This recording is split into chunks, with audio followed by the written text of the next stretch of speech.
Greetings again, everyone, and welcome to another episode of OSI Today, the podcast featuring news and views from around the Office of Special Investigations.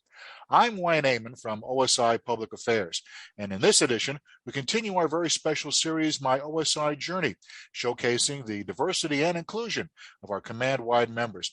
And today I'm very pleased to be joined by Special Agent Chase Collins, the Chief of Criminal and Fraud Investigations at the 8th Field Investigations Region at Peterson Space Force Base, Colorado. Chase, welcome aboard to the program. Great to have you with us today. Good afternoon, Wayne. I'm glad to be here. Thanks for having me. No problem whatsoever. Now, before we get into some of the questions I normally would ask our OSI Journey interviewees, I'd like to kind of go into your background just a little bit, courtesy of your biography. Now, when you came into the Air Force, I believe it was back in 2010, you enlisted not into OSI directly, but as a weather forecast apprentice. Can you tell us how all that came about before you joined OSI? Yeah, absolutely. No, great question, Wayne. So for me, my journey began actually shortly prior to basic training, right? It was kind of the post-2008 kind of financial crisis, and I was looking for something to do after high school. Right. And so I pursued an enlistment with the Air Force. And with that, talking to the recruiter and whatnot, we came to the conclusion about basically pursuing a guaranteed contract, right, where you know your job before you go to basic training. Right. And for me, right, the first job that came available after about a 9-month wait was a weather job.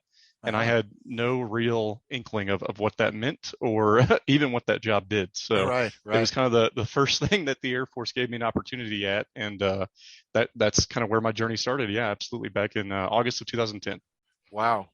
Very interesting. So I always find it interesting in talking to people who are now in OSI, but they started in other career fields. Like myself, I did start out as in the intelligence career field. Then went into broadcasting before I got into public affairs with OSI. So enough about me. Let's get more into you, shall we? As far as your interest in law enforcement and subsequently OSI, when and how did that all come about for you, post weather forecaster, if you will? Yeah, no, absolutely. Good question. So it's kind of a funny story, at least in my opinion, right? So I had really no interest in OSI or law enforcement until I was back in 2014 walking through a mission support group building on Ramstein Air Base. And I saw on the door of the OSI detachment, they had essentially what was a now hiring sign, right? Right. And at that point, I was looking for, other career opportunities within the Air Force. And I knocked on the door, talked to some of the agents that were there. And as I did that, I just kind of gravitated more and more towards a love for OSI and the mission, and then the agency's rich history as well. Right. Now, your career with OSI began, if I'm not mistaken, was that back in 2015? Is that correct? Correct. Absolutely. And so you went to the OSI Academy, I believe, in Glencoe, Georgia, as an enlisted troop. But over the course of these last few years, you made the very interesting transition that not many enlisted troops do, but you went from the enlisted ranks to the officer ranks. And by the way, congratulations on being promoted to captain last month. So you're really doing your best to be upward and onward, as they say in the ranks. Well, thank you, Wayne. You're very kind. No, absolutely. So like you'd mentioned, my journey kind of started right in 2015 at FLETC, going through the OSI training there. And then I was fortunate enough for my first assignment out of FLETC was actually my first choice, going to the 11th Field Investigation Squadron at Lackland, where basic training is, right? So kind of a return home for me in a sense. Sure. And was fortunate enough at that point to run and have exposure to a whole bunch of different investigations and good leadership along the way. And so absolutely, I was encouraged to pursue a commission, and the stars aligned for me, so to speak. Wow. So very fortunate. That's always a very interesting story. Now, you did this obviously while you were within the Office of Special Investigations.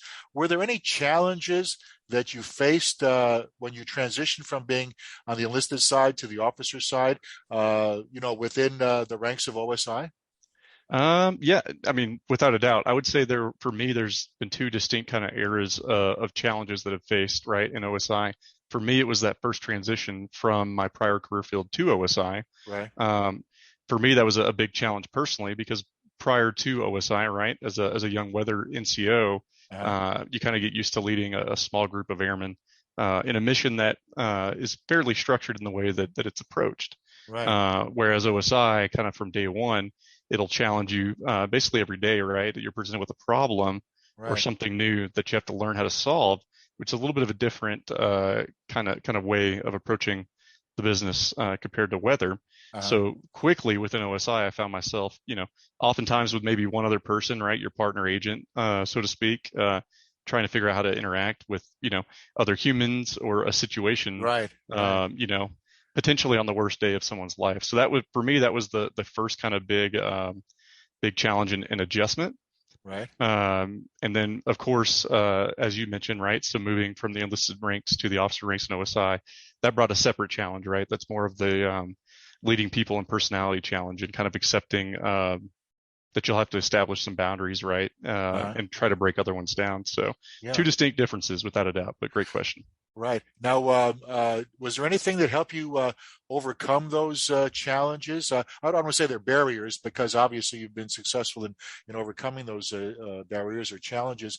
Was there anything special that aided you in being able to make those transitions and to make it a little more, for lack of a better term, easier for you to accomplish that without losing a beat? Yeah, absolutely. So without a doubt, I think, former leaders and mentors is probably the short answer. Uh, The more detailed answer to that, right? So going back to that first assignment at Lackland, right? Moving into OSI and kind of the big adjustments that come along with that. For me, the big challenge was, getting provided that feedback from leadership and right. learning how to internalize and process that. It did take some time, right? Much as a lot of our young probationary agents do. And for me, once I figured that piece out and understood the investment that some of these other leaders within OSI were making in me, Uh-huh. that was definitely probably my biggest growth moment early on in OSI. Right. And since then, for me, it's just been maintaining a network of mentors that I can both peers and subordinates as well as superiors, right, Right. to kind of learn and grow from. That for me, that's been my biggest assist along the way. Chase, is it fair to say then that mentorship, whether it's maybe your immediate supervisor in the field or mentorship, coming from headquarters or whatever, it all comes together and it all bears fruit, if you will, for the agents that have the boots on the ground. I would absolutely agree with that. I think that's the most important investment we make in our command, or that we can. OSI is a fairly small agency and a fairly small career field within the Air Force. Right. So, from my perspective, it's one of the most important things we can do, without a doubt. Uh-huh. Now, as I mentioned at the top of the broadcast, you're stationed at Peterson Space Force Base in Colorado. Obviously, Space Force, United States Space Force, is the newest branch of the military, and they've only been around for a couple of years or so. Has there been any challenges that you're facing as a special agent working under the umbrella of a Space Force base as opposed to your typical Air Force base? Um, I would say the biggest. So in my current role here at the region, at Region 8, right? For me, I would say the biggest hurdle is communicating right across Uh-huh. to other Air and Space Force leaders, kind of the message that Region 8 is. Not only are we aligned to a MAGCOM Uh-huh. with Air Force Global Strike Command, but we're also aligned to a service with the Space Force. So Uh-huh. that's unique amongst OSI regions. And from my perspective, it kind of, having that mind shift within the region has been what we're really what we're working on the most right now. Right, right. Very Mm-hmm. interesting. Now, I think you may have touched on it earlier, but who or what inspires you to do your best in OSI? No, absolutely. So I think the first kind of motivation just for me to perform my best as a human is my family, right? Right. Beyond that, professionally, it's going to be our airmen. For me, what keeps me particularly motivated, and in an attempt to do my best, really is that what we do as OSI, whether you're agents or support staff, so on and so forth, Right. it impacts for me how we can deliver justice for victims, right? And then also equally importantly, exonerate innocent people. Yeah. So given kind of that gravity of those missions, we have to try to be our best. Sure, sure. Now, this probably ties into that a little bit, Chase, but I think it bears asking. What is the most gratifying part of your job with OSI? I know for a lot of agents, it's solving cases, bringing the investigations to fruition, and so on and so forth. But is there anything from your perspective that you could relay to our listeners that is most gratifying about your particular job within OSI? Yeah, no, absolutely. So for me, I think in a word, it would be trust. Uh-huh. So what I mean by that, for me, the most gratifying part of my job are kind of those moments when Air and Space Force leaders or other, our fellow airmen or guardians or victims of crime or their families, right, are looking to us for answers. Uh-huh. It's typically going to be in a time of need or in a moment where it's potentially the worst moment of their lives, right? So Right. for me, I view it as there's a lot of trust placed in us, and because I do love the Air Force, right?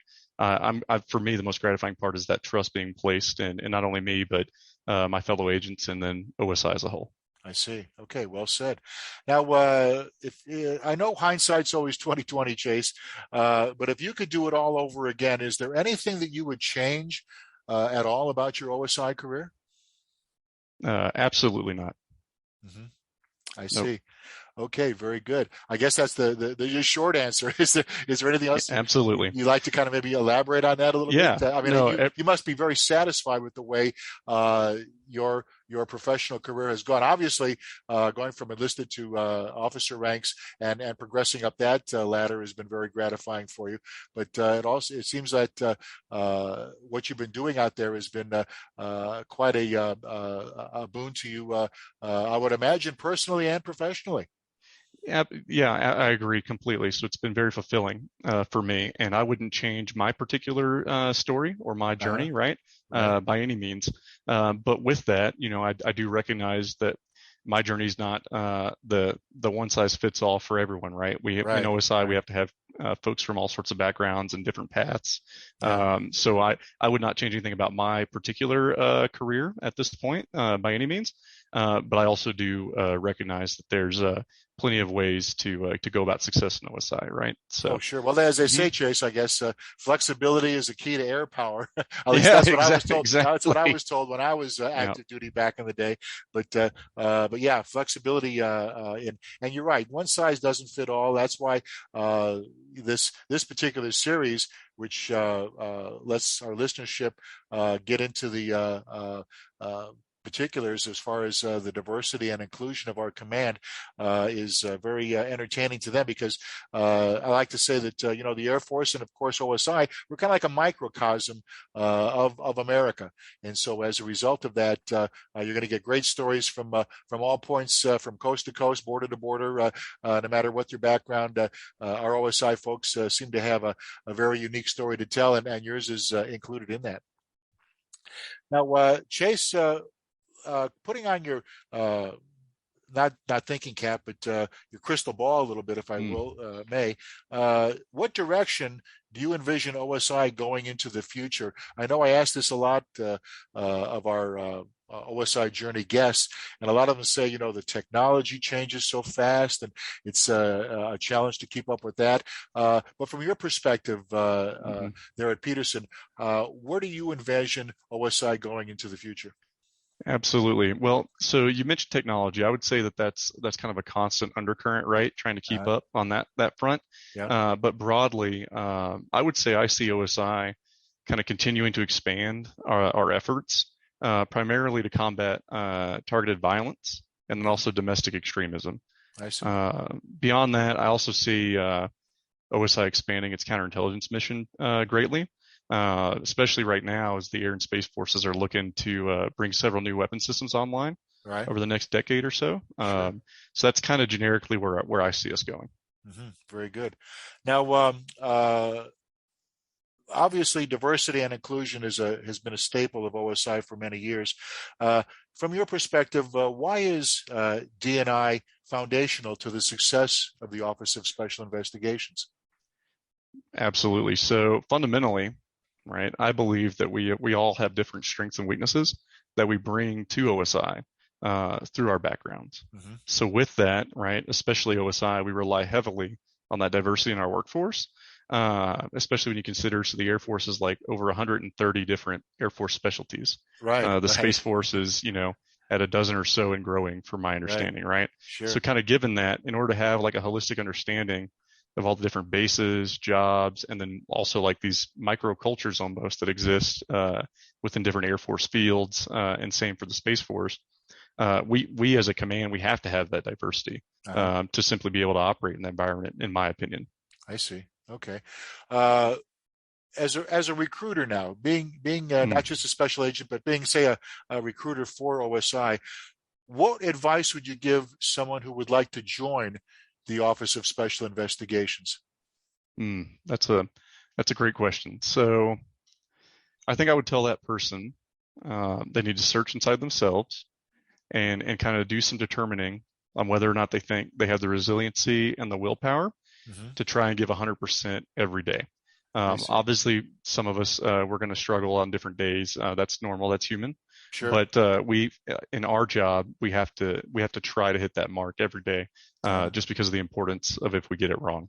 So if they can do that, I would say come join our team. I see.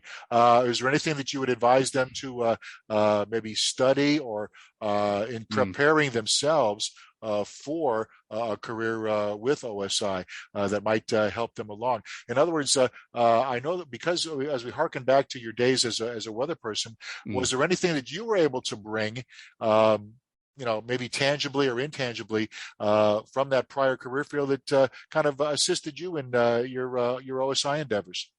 Absolutely. So I think to me, that question, there's two parts to it. I think the first part, what could I offer up as advice? For me, I would only probably feel comfortable speaking to our enlisted airmen because that's where I came from. That's what I know. Right. With that, I would say first and foremost, regardless of your Air Force specialty, you have to perform as a stellar airman or guardian in that career field.